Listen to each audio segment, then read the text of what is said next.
Every man a run up and down for me bad. But I was when me boss it up and down. Bantu no like never.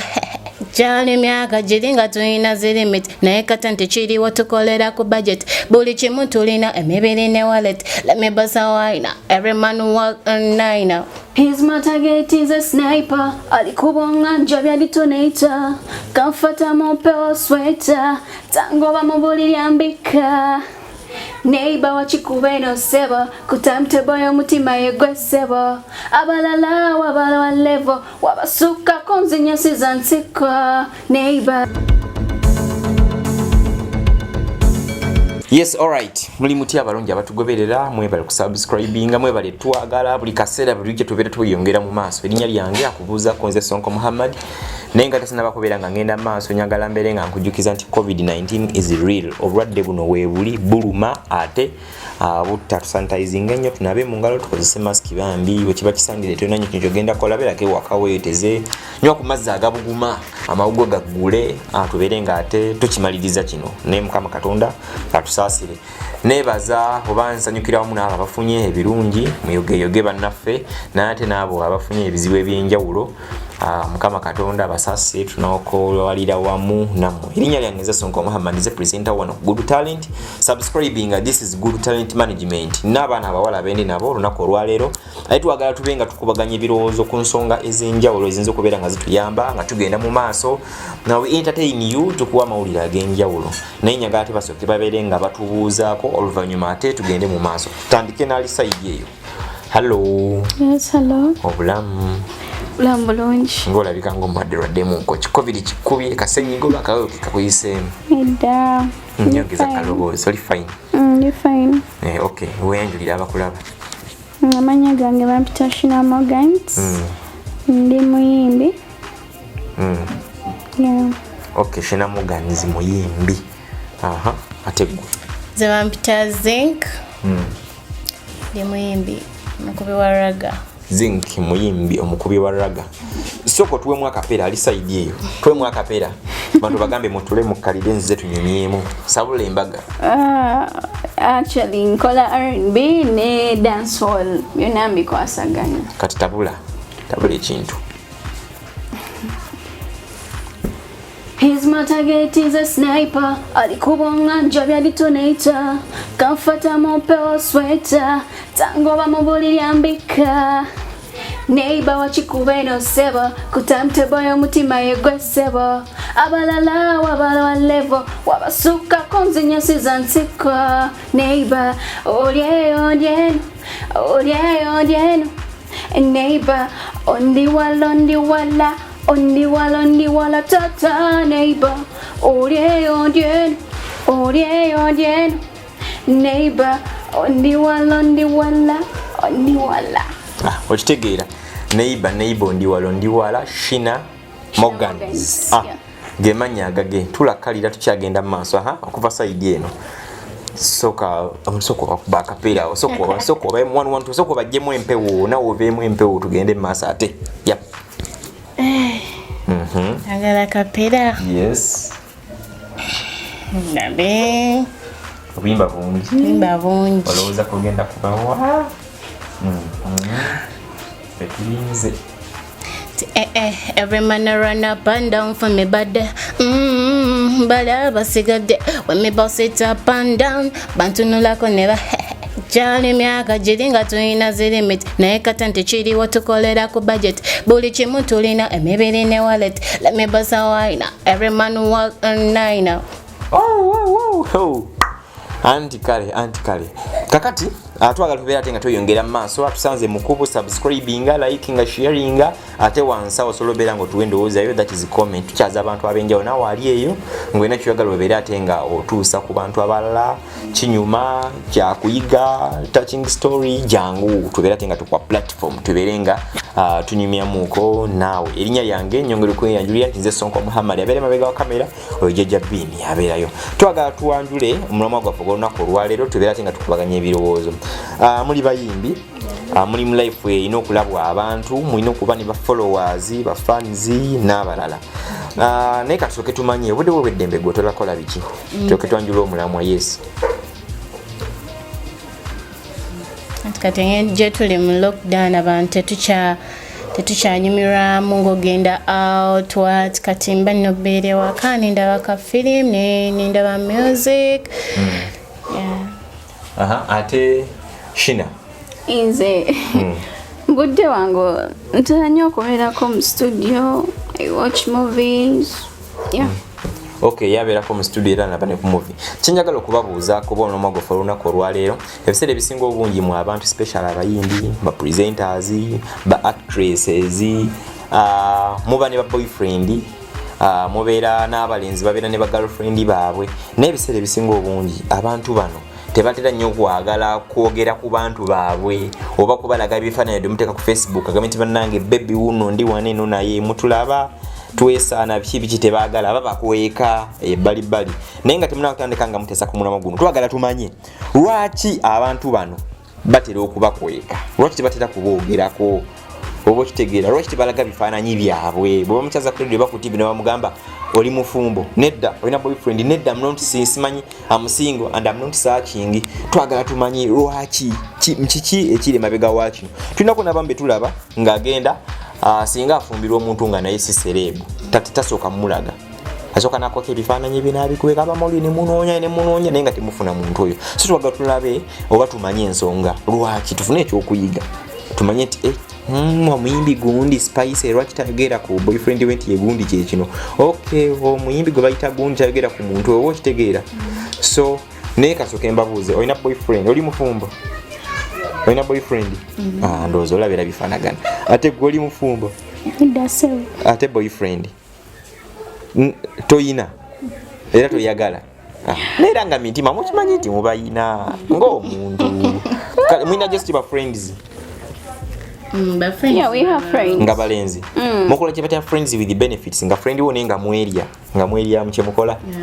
Nede tetubikola. Temubikola tugambe ti muwabivaako biri eri mubita bya sitaani kati ye. Sibivaako naye temubyagala temubidiringiramu kiki katwagala tumanya utandikira ddala kumwe mwenyini lwaki katutandike ne zinke kuva saidini lwaki temutera kwagala kwogera ku baba boyfriend bamwe mawulire watu balaga ebifaananyi temukiriza nti muyina ate nga muyina anti kati maybe abamu abayina kwanza sina ate seetaaga naye nga abamu watayino babakweka just for security. Security etya like kale abantu abamu abankugambe ntya olaba abayimbi abamu bwe ngamba security kijjawo ekiti nti singa obanga wagezeza like nga Spice singa bwabanga Spice katenge gye bamanyi nti ali artist bamanyi abasinga abantu abasinga bwavaayo nalaga boyfriend we ate nga boyfriend we oyinza osanga nga si muyimbi nga si artist ngoba akolagana n'ebintu ebirala so bajja musanga eyo engeri gye yamulaga abantu nga bamumanyi bajja musanga eyo nga ayina byaliko ebintu ebirala bagamba banayo lisi ebbawa Spice biki so bamukwate ka mistake kuba baba bakoze ki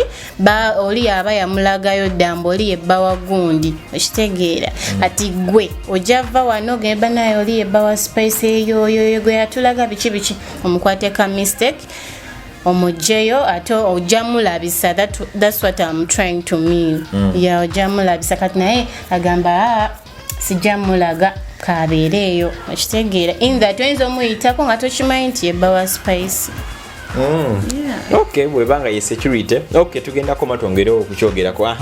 ate kuvebwa Shina side eyo golooza kiki lwaki temwagala kubalaga oba lwaki abayimbi abalala especially abawola tebagala kulaga ba boyfriend baabwe wadde baba baabwe babakwekereyo wala lwaki actually abawala abasinga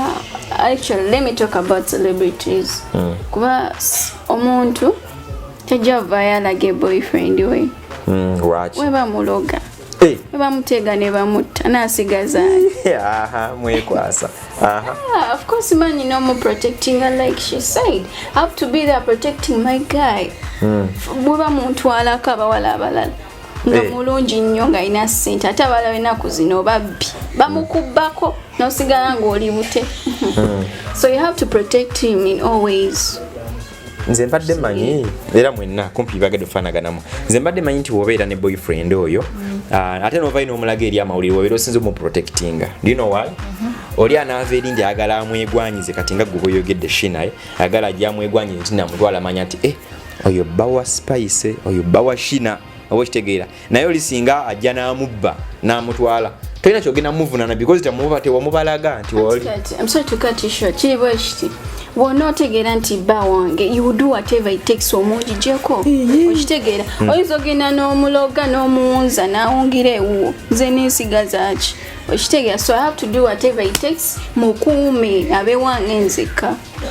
yeah the same thing era nawe kyoyogedde nze mbadde manyi nti oli walina business ze zakola eziri awo mbadde manyi nti like bw'obanga omulaze mawulire tugeze obanga makanika bongera oleta emmotoka nyingi wakanikira bw'aba obanga adde alina dduuka bakasitoma beeyongerako obungi ne beeyongera advantage kwegabyo birina disadvantage ne advantage kubanga nze singa muyina singa tugezesa right now singa mbadde muyina nengamba nti kamukweke oba nesimu balaga nina ensonga zange kubanga time will come mwekyawe okitegeera mujja kwekyawa nga abantu babamanyi kwegamba bwe baba bamanyi nga ate mwekyaye ebigambo bijja kuzunga nnyo everybody will know about it nawe mba mukwese netwekyawa tena wagenda tutandikira kweraga abantu tewali amumanyi bijja kugwera eyo I still move on mpozi gamba ko ensonga gy'oyogera nti gwe gwabeera omwenzi nga obeera otya okumukyawa ate ofuna omulala abantu bagambe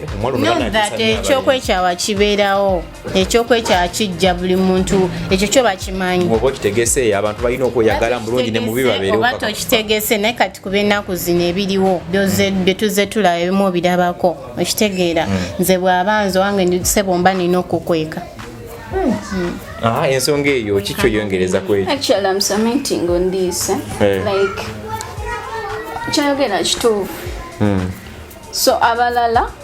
kale let me talk about disadvantage nti omwayinza okuba nga tali proud of the boyfriend gwayina either nga tali presentable nga mubi no like kati nga already I'm a celeb okiteeka let me put into that person ayinza okuba nga celebrity nga mukyalira kiba ekitegeera ekirala like ayinza okuba tali presentable jukira celeb abantu they are thinking I have someone who is big more big kati nja kujjayo bagamba ate nakyo kijja kukola kiyinza okunteekako wansi kale okogena kina nga ine ekisajja ekibi nga kiyina kisiibu ayinza okuba nga teyeefaako ngayo omuntu not being ugly because n'ababi babaagala but waliwo okuba nga oli presentable in the public okitegeera yeah some people we batwe bakitwala abamu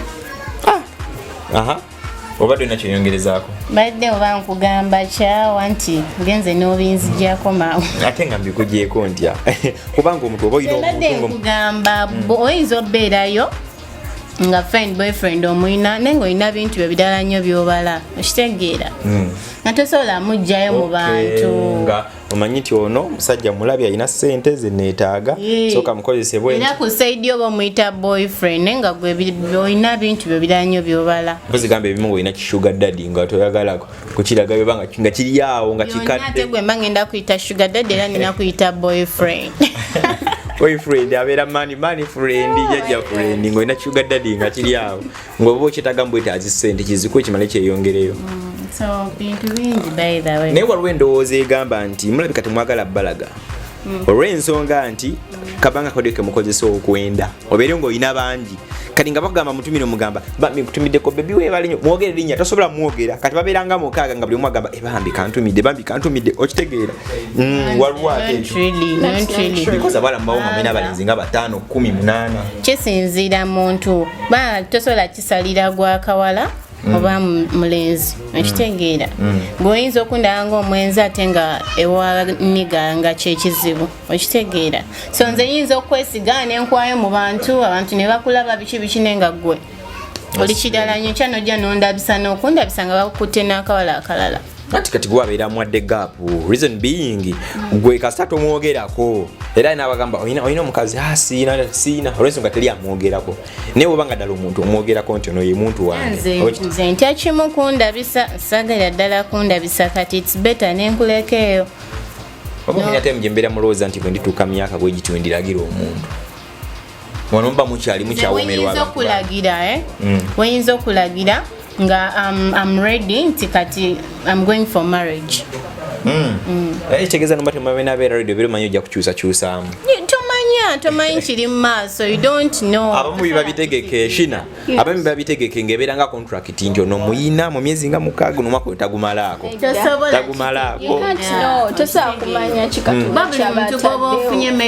ebimu katonda kale tulu biba bya katonda naye mumukiteekawo mu mutima naye nga mumanyi time wait oyo ajja ba avudde mu kazannyo just okiraba bulabe nga it is happening oba waliwo n'ensonga eyinza okulowoozebwa nti ng'egyo obeera mukazi obeera n'abafaani bangi abasajja nga onaakeera ku makya n'obalaga musajja munnaabwe nga bafaani nga beesalabasajja tebaba n'abafaani bakazi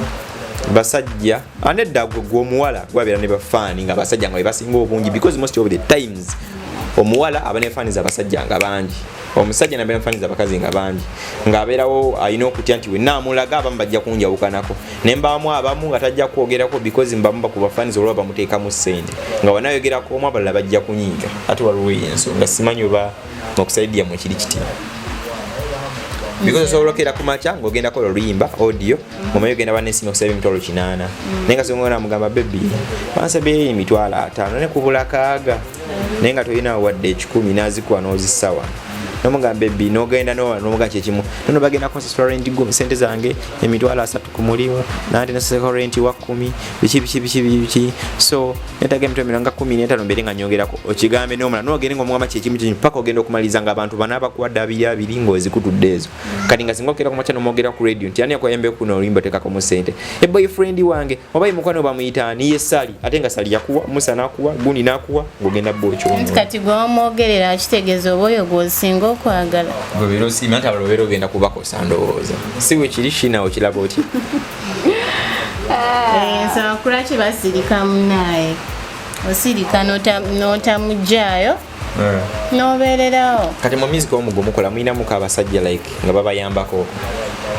otuyamba otya mu ngeri ki kyonna oba ssente oba kuwandiikira oba biki okitegeera naye nga faaniwo era ng'ate asobola okusapootinga gwe toyina sina gundi Kiliani musajja mukazi Kiliani kati awogenda omukubitibwagambe wange mukwano gwange aliwo mu bintu ebimu naye takuyamba mu bya music anyamba mu bya music kyekira kyembuuzizza nedda gungambye musimanya about music bakuwandiika bakola we have them tubakoneko watumireko beebazeeko they just help me Zentumira Sean Pro thanks for writing for me the music producing Zentumira ne Hassan Senyo Josh Rakwantari well thanks for everything akasente ateekamu he supports me by the way mukatonotono ne babbawo nabo bayisizaawo natasobola kwogerako thank you so much DJ Max yeah and everyone who's there for me zenabagambye engeri y'okuneebazaamu nebaza nnyo Kilian omwami Dumba yonna gy'oli bannaaye wonna ojja Mukama akwongerezeewo akuweere eddala ky'osinga okwagala nebaza nnyo Di Mario Mudra wonna wooli bannange nebaza nnyo Ronda Don kwegamba ne bendeseeyo bambi mwebalire ddala olunaku olwaleero abatugoberera Good Talent abatufollowinga ndina abaana abawala babiri side eno waliyo Zinc muyimbi ayimba side eri atina Shina Morgans era naye ayimba akoya ddala music we mwongere bambi basupportinga mucyenga ku YouTube channel zaabwe nga uli enya nti Zinc checkinga Zinc Shina Morgans weriri era nayo berengo mukeberako ne Good Talent wako ntumuteekako mubiro biranga mba sharinga mu commentinga mubera tenga mubazaamu amaanyi niba managers babeetaaga oba ngolingo so tekamu amanyi mu kintu jangu kitobiri nga tebo kitekamu amanyi ngamanya kimuyinze okweta kugamba yoka abantu before we conclude this emboze eno abantu amwena abali abandaba nsaba okumpagira n'okunjagala tukole nnyo by the way let us work hard okulaba nga we survive just tugende ku YouTube channel Zinc Music UG ku Instagram tugendeko ku YouTube Zinc Music UG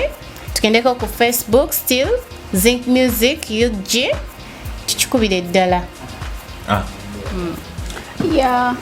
Shina Morgans I'm going to encourage buli omu alina talent wowe olina talent yonna always believe in yourself just know that the time is coming for you time for you is coming olunaku lwa lugenda tuuka ojja kikuba bonna bajja kutya gwe kyolina okukola wekkirize and always be patient because tomanya nkya yeah malirize nga nawo abantu banno abawala gye bali tonemanya ayinza okubawo advice koba wakati nibwe kati naye ne kabakolera nze advice gye nnyinza obbawa ng'abawala bannanga abali eyo n'abalenzi kwebeereramu kyonna ky'owulira ku mutima nga ky'osobola ky'oba okola kiyinza okubutaba kirungi nga kiri awo kibibibi kyabuseebi kiba kibi tokikola mukwano kola ekintu ngola kigenda kuyamba bw'oba olina talent yonna gy'olina ng'owulira nga gijjeeyo in fact gijjeeyo tomanya buli muntu alina omukisa gwe you never know you never know oyinza okubaako wootuuka oba kyoyinza okulaba nga ekirabo ky'okusaalirira kiyinza oba tekigenda okuyisa what I know about talent ne oba tewagendako mu ssomero ng'olina talent osobola okukikuba ne oba wakwama mu P2 ne oba tewakola P7 ne ng'olina talent tulina betulabyeko ng'emmotoka abavuga z'amaanyi eggwanga bamanyi kumpi ensi yonna naye nga it was all about talent naye n'asobola okusomasoma oyongereko talent webigatte obenga Kyagulanyi Robert Sentamu wano tuyinza obutasukawo olunaku olwaleero program effe bwetyo bwetambudde tusanitizing ennyo twekuume abalungi mubeere bulungi mweraba